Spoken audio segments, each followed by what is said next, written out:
Hello. I'm so glad you're here. We'll get started here in just a minute.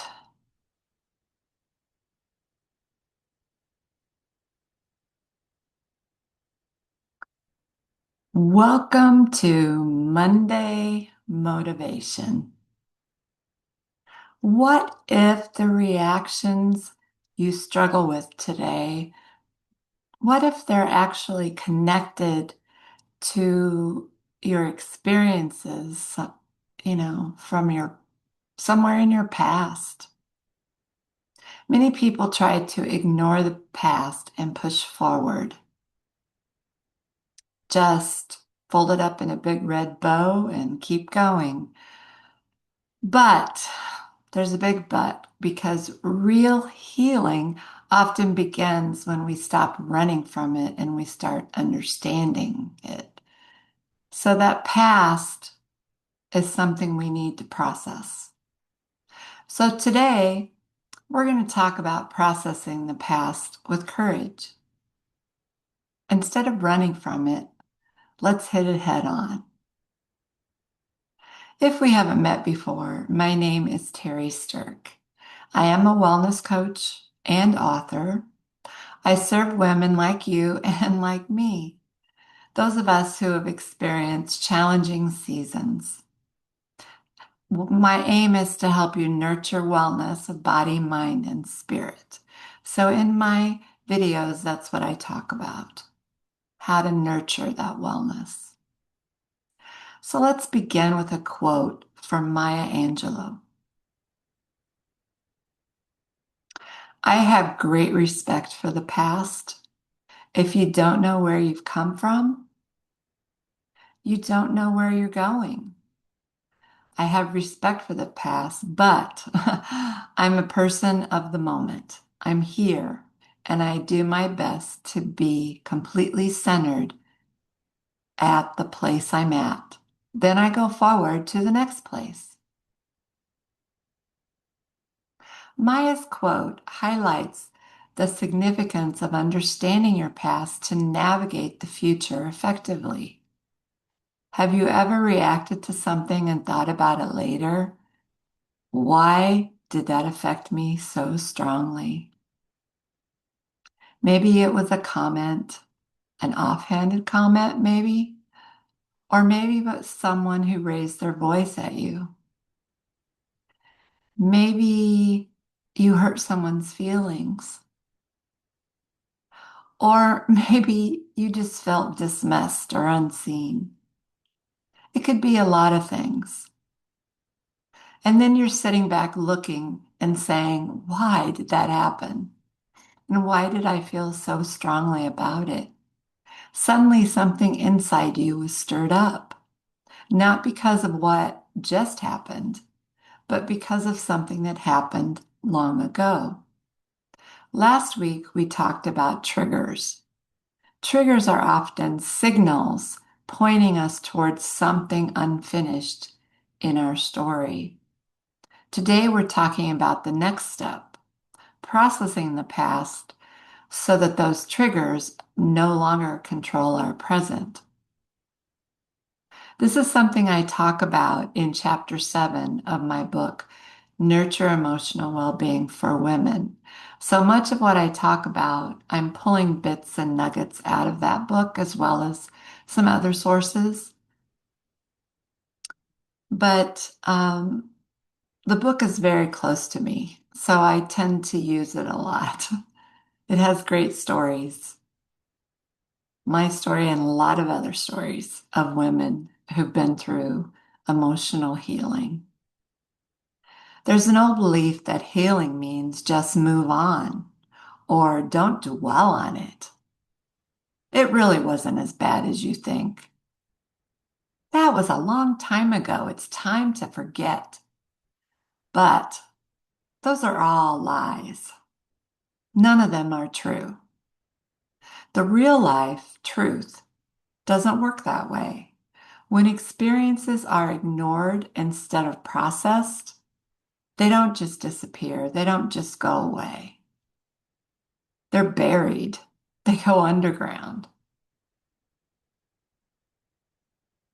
but they don't disappear.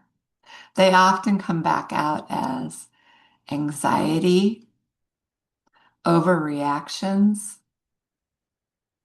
emotional shutdown, people pleasing, anger that we don't understand, among many other things.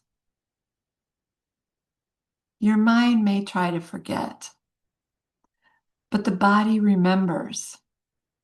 It remembers not to punish you, but because healing is unfinished.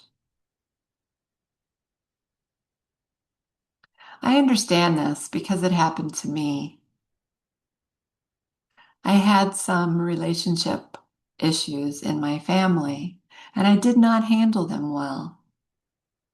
I was triggered, and I realized I had unprocessed grief, the death of my mother, and I talk about that in my book. Processing the past is not about living there. It's about freeing yourself from having to carry it everywhere. When we process difficult experiences, we understand our reactions. We gain compassion for ourselves. We stop repeating unhealthy patterns. We reclaim our strength. This is something I see over and over again with myself and with other women like us. We have survived incredibly hard things. But did anyone ever help us process the impact? Probably not. And without that step, people often feel stuck and unable to move forward.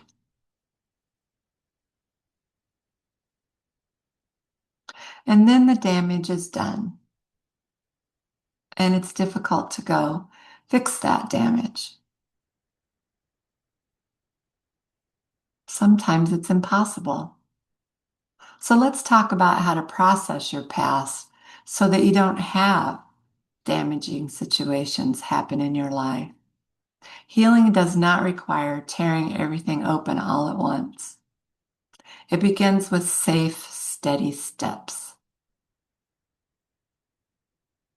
The first is awareness. Start by being curious about the triggers that you're feeling in your life. Ask, what does this remind me of? Where have I felt this before? Use your journal and write down answers to these questions. The first step is awareness, being aware that you have healing to do. The second one is naming the experience. Many people have never allowed themselves to name what actually happened. But clarity is powerful. You can say, that hurt me really, really bad. That was the hardest thing I've ever had to do in my life. I was so scared. That shaped who I am today. But adding names to your experience helps you reduce its control. You're being curious, naming it, and understanding what it did to you. The third is writing your story. Instead of ignoring what happened to you, journal your story. Write down the feelings. A good time to do that is when you feel triggered. Write down the story that comes back from your past. Maybe you did journaling during your difficult situation. I know I did. I had many journals, and looking back at them was difficult. It was triggering. But after more healing, more work, I was able to write books about those problems and not be triggered any longer. Journaling is a very powerful tool, and I can't say enough about it. When your story stays trapped in your mind, it just loops like a movie that won't end, or it shows up in your dreams, and then you wake up and you can't get back to sleep. But when it's written, you start to process it. You begin to understand what happened. You start to see, hey, I survived. I got through it. And this is what I learned. That's the healing part. That's the thriving part. Understanding when you're healing as well as when you need healing. The fourth is support. Healing rarely happens in isolation. We are made to be in community. Sometimes that looks like trusted friends, or it's counseling with experts for whatever your needs are, support groups so that you can talk to people who've been through the same experience, faith communities, small groups at your church, places where you can talk about your feelings, how where you can be vulnerable without judgment. That's healing. Or if you are alone, spending time in silence every day or multiple times a day. Being in complete healing is where in complete silence is where the healing begins.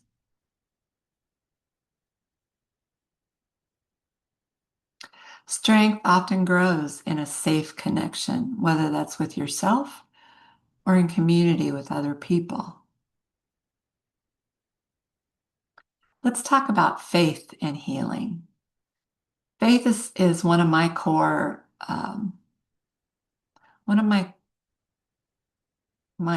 valued things that I have to have. I can't even say it, how important it is to me to have faith. But the reason I bring it up now is because throughout scripture, we see numerous people struggling through life. This isn't a new phenomena. As human beings, we have struggled for as long as we've existed. And so it's never going to end. We're always going to have struggle. That's a part of life and a part of being human on this earth. Grief, anger, confusion, but there's still hope. There's always hope. Processing the past allows you to see something important, and that's the hope.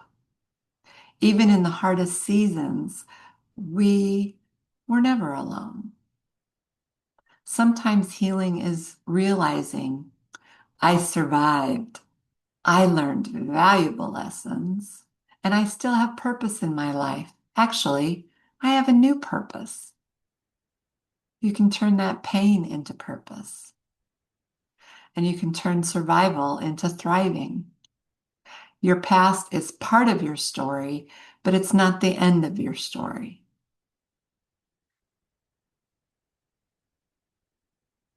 It does not get to be the author of your future. Processing what happened is one of the bravest things a person can do. Not to stay stuck in your head, instead, having the courage to walk forward with greater freedom and clarity. And you're not dragging that heavy elephant behind you. You've let it go because you've healed. If this topic resonates with you, I encourage you to explore more deeply in Chapter 7 of my book, Nurture Emotional Well-Being for Women. And if something in your past still feels heavy, maybe this is the week that you take the first step toward healing that past issue. What is one experience from your past that you may still deserve compassion and understanding, that you still need some clarity around? I can name a few. Healing, I often say, is just like peeling an onion. It's not something that you just do and then you're done. Healing is a way of life.